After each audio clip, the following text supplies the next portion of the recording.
Hai gorgeous, welcome to my place. Terima kasih sudah mengklik video ini.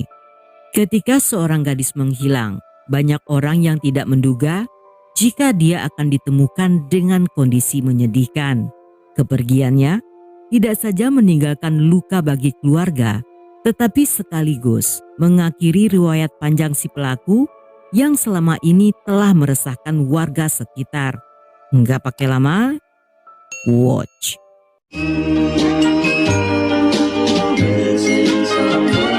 Missing someone with all your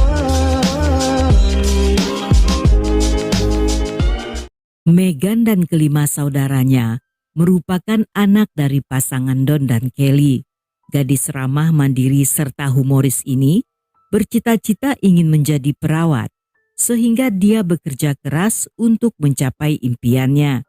Ketika berhasil masuk kuliah keperawatan, saat itu dia tinggal bersama Chris kekasihnya dalam menanti kelulusan dan wisuda yang diadakan di bulan Oktober 2012.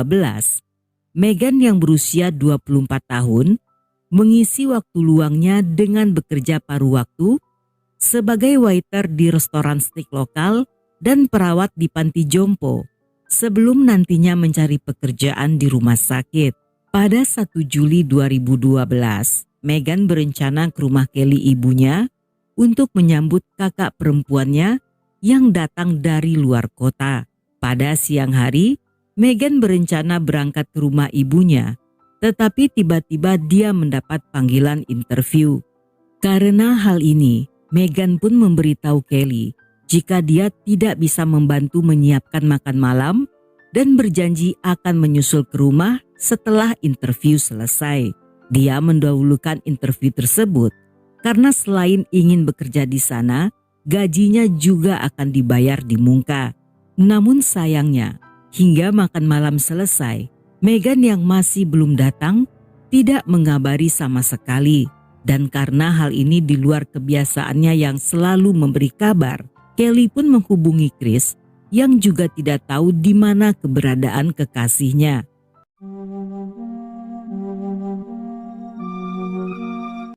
Selang beberapa jam setelahnya, pada jam 1.20 dini hari, beberapa orang remaja melihat nyala api saat mereka melewati jalan berhutan di daerah Franklin County yang merupakan jalan terpencil serta jarang dilewati umum. Khawatir api tersebut akan membakar hutan, mereka pun menghubungi 911 yang tiba di lokasi 5 menit kemudian. Awalnya petugas mengira jika api tersebut merupakan sisa-sisa dari api unggun atau putung rokok yang dibuang ke sana. Namun saat memadamkan api, mereka menyadari jika api tersebut sengaja dibuat untuk membakar jasad manusia. Polisi tidak melihat ada mobil ataupun orang lain di sekitar sana. Tidak ada satupun barang milik korban seperti dompet, ponsel, atau KTP yang ditemukan. Dan yang lebih menggenaskan, jasad wanita itu ditemukan polos dari pinggang ke bawah, tengkoraknya penyok akibat pukulan benda tumpul yang terlihat sangat parah. Jika dilihat dari lokasinya, jasad itu dibakar dalam keadaan telah meninggal. Karena tidak adanya identitas untuk mencari korban, polisi pun memeriksa laporan orang hilang. Namun saat itu belum ada satupun laporan yang masuk. Sehingga untuk mempercepat pencarian, mereka pun merilis penemuan tersebut pada publik disertai dengan ciri-ciri korban yang memakai kemeja seragam mahasiswa kedokteran serta beberapa tato, termasuk tato di leher dan tato bintang di pergelangan kakinya. Hingga keesokan harinya, Kelly melihat postingan tersebut yang telah tersebar di Facebook. Melihat ciri-ciri korban mirip dengan putrinya, dia pun menghubungi polisi yang membawanya ke ruang jenazah untuk mengidentifikasi. Saat itu Kelly hanya bisa menangis melihat gadis yang ditutupi kain putih di depannya ternyata adalah Meghan putrinya. Berita tersebut tentunya sangat mengejutkan bagi keluarganya. Apalagi Meghan meninggal dengan kondisi yang tidak terbayangkan. Menurut rekan-rekan kerja di restoran, Meghan bukanlah orang yang terlibat masalah, dan mereka sangat menyayangkan berita tersebut karena mereka tahu jika Meghan selama ini ingin mengejar cita-citanya menjadi perawat, tetapi gadis itu kehilangan nyawanya dengan cara yang sangat menyedihkan.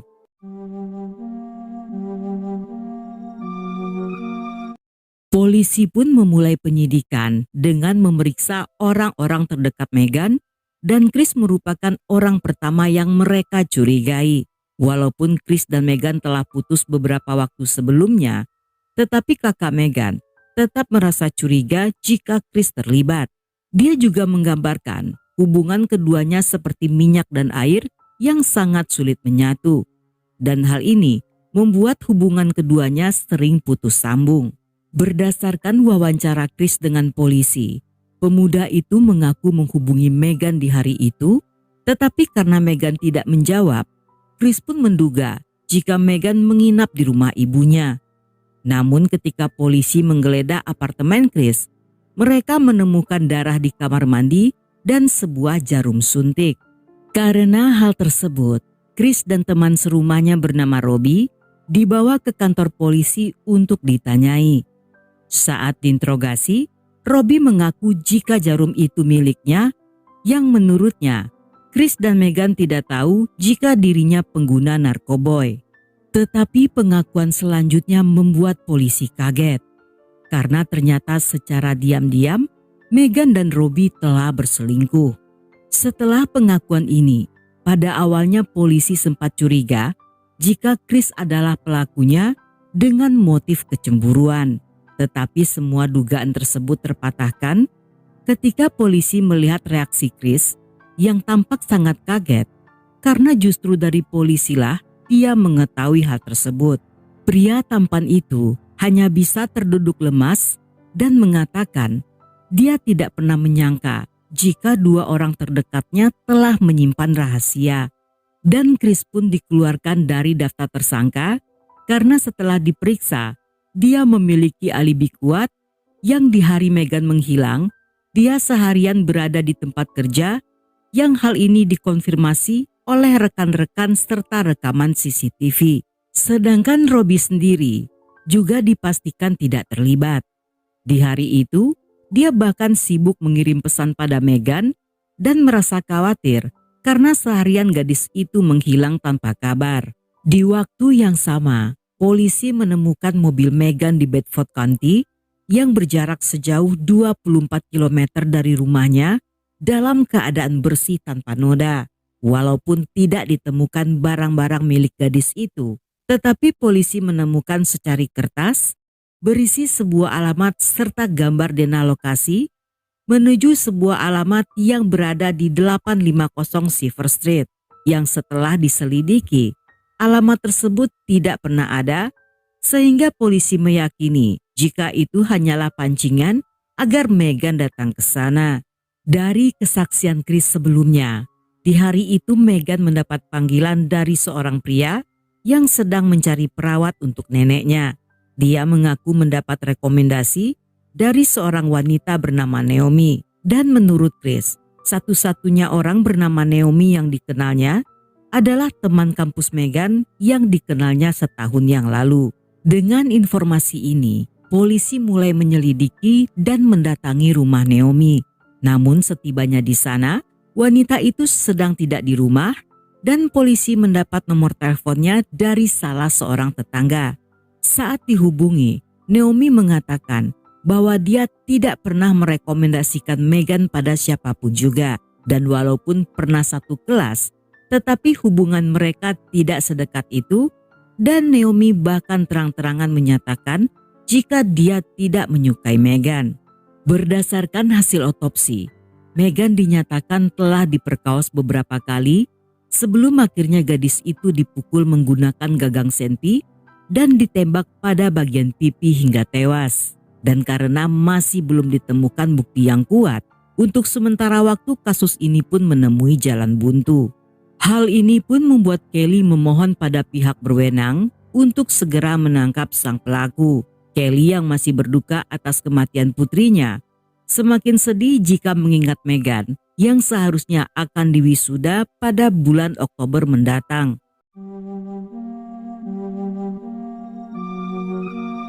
Dua bulan setelah kejadian tersebut, walaupun polisi belum menemukan ponsel Meghan, tetapi mereka berhasil mendapatkan riwayat panggilan ponsel dari provider telepon. Mereka pun memeriksa nomor terakhir yang menelpon Meghan, yang berasal dari pria yang menawarinya pekerjaan. Nomor itu dari telepon prabayar yang tidak terdaftar dan dibeli dari sebuah toko yang berada di daerah Tullahoma. Sang pemilik toko bahkan masih menyimpan rekaman CCTV sehingga polisi dengan mudah mengenali si pembeli yang bernama Timmy. Timothy yang sering dipanggil Timmy dikenal sebagai pengedar narkoboy kecil-kecilan.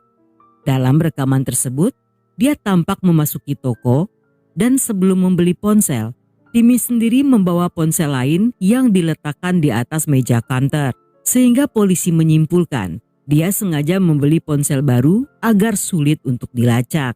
Setelahnya Timmy pergi dengan mengendarai truk yang setelah dilacak, truk tersebut merupakan milik adiknya bernama Paul. Dari Paul, polisi mengetahui jika mobil tersebut dibeli Timmy dari temannya dan diberikan kepada Paul. Timmy sendiri saat dihubungi bersedia datang ke stasiun dan saat diinterogasi, dia mengaku jika ponsel tersebut dibelinya atas permintaan temannya bernama Donnie Frank Jones Jr.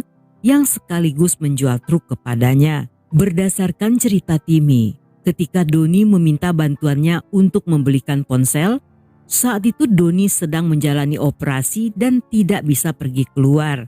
Sebagai imbalannya, Donnie pun memberikan Timmy beberapa obat penghilang rasa sakit. Setelahnya melalui SMS, Donnie kembali meminta bantuan Timmy untuk menjual mobil truknya karena Donnie ingin membeli mobil Mustang. Saat itu, Timmy sendiri cukup heran karena Donnie memiliki beberapa orang anak balita, tentunya lebih cocok memakai truk yang ukurannya lebih luas dibanding Mustang. Namun walaupun sedikit heran, Timmy tetap membantunya dengan membeli truk tersebut yang kemudian diberikan pada sang adik Paul.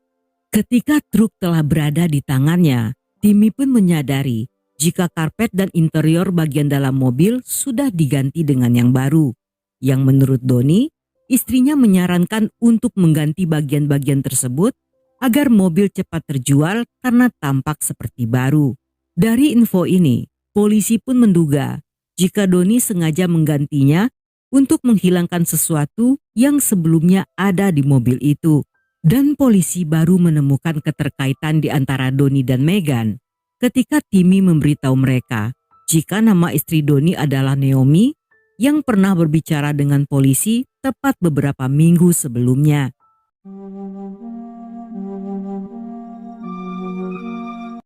Saat kembali didatangi, kali ini Donnie dan Naomi sedang berada di rumah.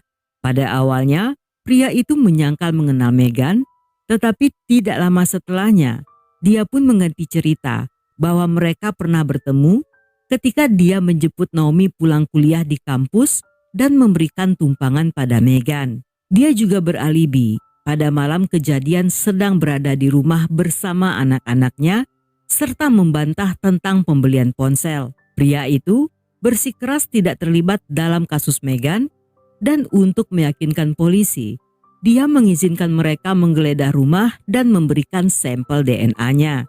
Dari sampel DNA yang diberikan Donnie, polisi segera mengirimnya pada forensik dan hasilnya cocok dengan DNA di tubuh Meghan. Saat interogasi di stasiun, pria itu bersikeras tidak memiliki hubungan khusus atau pernah happy ending dengan Meghan. Namun ketika polisi memperlihatkan hasil DNA, Donnie pun merubah ceritanya dengan mengaku jika mereka melakukannya atas dasar suka sama suka.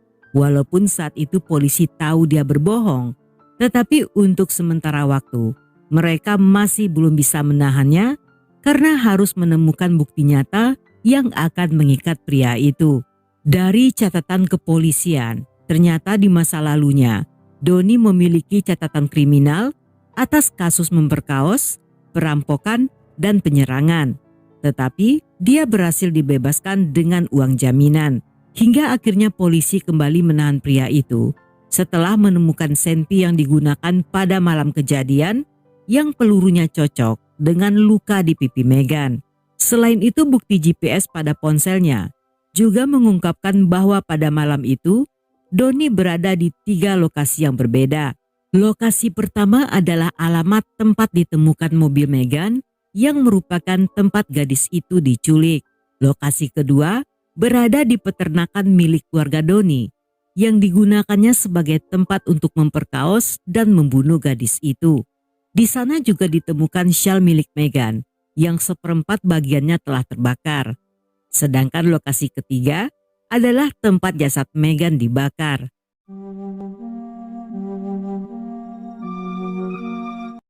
Dalam persidangan yang dimulai di tanggal 16 November 2012, dihadiri oleh beberapa orang saksi yang diantaranya merupakan para perawat wanita. Selama ini, ternyata Doni telah menghubungi para perawat untuk mencari mangsa dan naasnya bagi Meghan yang berhasil masuk dalam jebakannya.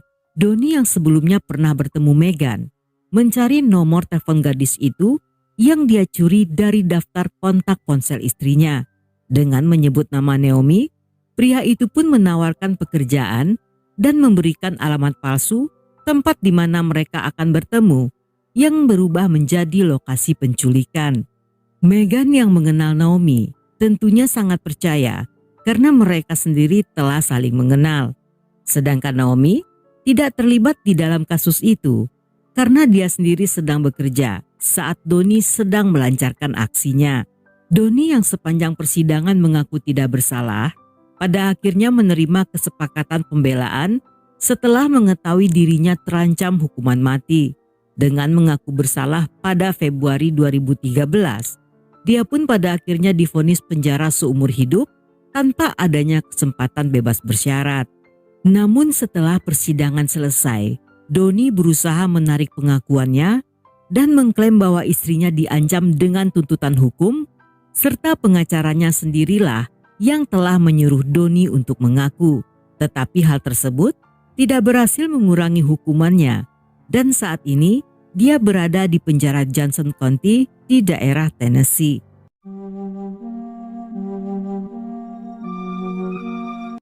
Dalam masa-masa investigasi sedang berjalan, Meghan yang seharusnya wisuda pada bulan Oktober diwakilkan oleh Kelly yang menggantikannya untuk menerima diplomanya. Satu buah kursi yang dipasangi sarung berwarna putih dengan hiasan bunga di atasnya disediakan untuk Meghan sebagai bentuk penghormatan terakhir dari pihak kampus. Sedangkan Carrie, kakak Meghan, mengambil hikmah dari kejadian ini. Dia mengatakan jika Meghan tidak kehilangan nyawanya, mungkin saja Doni masih bebas di luar sana dan memakan lebih banyak korban. Meghanlah yang telah mengantar pria itu ke balik jeruji besi, dan dia sepertinya telah mengorbankan nyawanya agar gadis-gadis lain tetap aman. Walaupun Doni telah ditangkap dan kasus ini telah berakhir, namun pada akhir November 2013, Kelly yang mengalami trauma serta kesedihan mendalam memilih untuk mengakhiri hidupnya. Sedangkan di TKP Meghan ditemukan, didirikan sebuah tugu peringatan setinggi 2,13 meter yang dihiasi sebanyak 24 buah bintang yang melambangkan tato di kakinya serta usia Meghan saat meninggal. Keluarga mereka berterima kasih atas dukungan masyarakat yang telah banyak membantu mereka dalam melewati masa-masa sulit. Kasus hilangnya Meghan memiliki kesamaan dengan kasus Holly Bobo yang merupakan seorang mahasiswi keperawatan berusia 20 tahun yang terjadi hanya beberapa bulan sebelumnya. Holly sendiri hilang di wilayah Decatur yang berjarak 200 km dari Tullahoma. Pada awalnya masyarakat menduga jika kasus keduanya saling terkait dan mereka merupakan korban dari serial killer. Tetapi setelah Doni tertangkap, dipastikan jika kasus ini tidak saling berhubungan. 911, what is the address of your emergency? That bridge going up to Tullahoma, they look like a fire.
Dan sampai di sini dulu cerita kita kali ini. Semoga kalian suka dengan ceritanya.